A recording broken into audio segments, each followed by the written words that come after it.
খুলনায় বেড়েছে বেশিরভাগ সবজির দাম। গেল সপ্তাহের তুলনায় দর বেড়েছে ৩০ টাকা পর্যন্ত। খুচরা বাজারে দামে শতক হাঁকিয়েছে বেগুন, বিক্রি হচ্ছে ১২০ টাকা কেজি দরে। কেজিতে ২০ টাকা বেড়ে কাঁকরোল বিক্রি হচ্ছে ৫০ টাকায়। এছাড়া ঢেঁড়স ৪৫ ও করলা বিক্রি হচ্ছে ৮০ টাকা কেজি দরে। বেড়েছে কাঁচামরিচের দাম।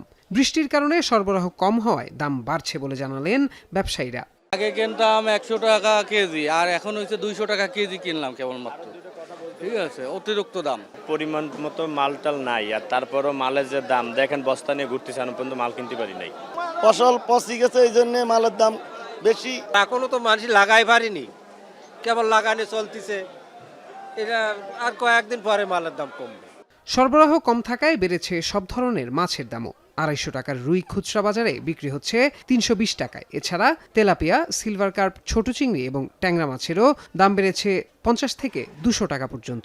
আগে পাঙ্গাস কিনছি ১৭০ করে, আজকে পাঙ্গাস ২০০। নিম্ন মধ্যবিত্ত যারা আছে তাদের যে আয়ের, তার থেকে মাছ, তাদের যে পুষ্টির চাহিদা মেটানো, তাদের জন্য একটু কঠিন হয়ে পড়তেছে বর্তমান সময়ে। চট্টগ্রামে কিছুতেই কমছে না মশলা জাতীয় পণ্যের দাম। প্রতি সপ্তাহেই দাম বাড়ছে পেঁয়াজ সহ অন্যান্য মশলা পণ্যের। সাপ্তাহিক ছুটির দিনে বাজার ঘুরে দেখা যায় সপ্তাহ ব্যবধানে ৮৫ থেকে ৯০ টাকার পেঁয়াজ বেড়ে বিক্রি হচ্ছে ১০৫ থেকে ১১০ টাকায়। বেড়েছে রসুন ও আদার দামও। রসুন ১৭০ এবং আদা বিক্রি হচ্ছে ৩০০ টাকা দরে।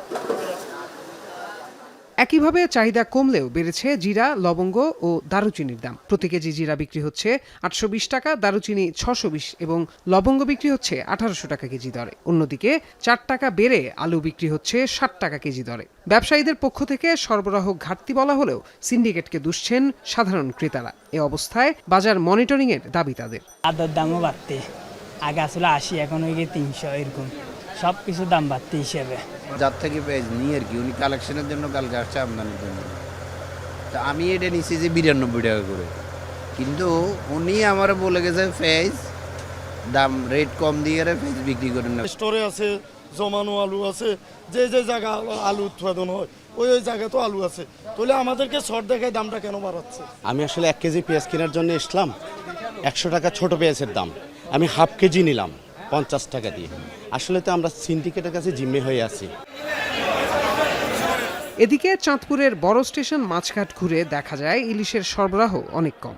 কেজি প্রতি দাম বেড়েছে ৫০ থেকে ১০০ টাকা। ক্রেতাদের ভিড়েও কমছে না দাম, তবে কমেছে উপকূলীয় অঞ্চল থেকে আসা ইলিশের দাম। ক্রেতারা বলছেন নাগালের বাইরে দাম, আর বিক্রেতারা বলছেন মৌসুমের তুলনায় মাছের সরবরাহ অতি নগণ্য।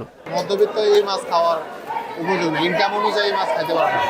বাজারে আসছি মাছ দেখার জন্য, কেনার জন্য, কিন্তু এমন হাই রেট, এটা আসলে যদি আমাদের সাধ্য আছে, যারা গরিব লোক, মধ্যবিত্ত লোক, তাদের সাধ্য না। কালকে ১ কেজি মাছ গেলে ১৬০০, ১৬৫০ টাকা, আজকে প্রায় ৭০০, ৭৭০ টাকার মধ্যে আইসা পড়ছে। আজকের বাজারে সব মিলিয়ে মাত্র ১০০ থেকে ১৫০ মন ইলিশ সরবরাহ হয়েছে বলে জানিয়েছে আড়তদাররা। প্রত্যয় দাস, এখন। ২৫০টিরও বেশি ডিজাইন অপশন নিয়ে ওয়ালটন স্মার্ট ফ্রিজ, বোঝে আপনার প্রয়োজন।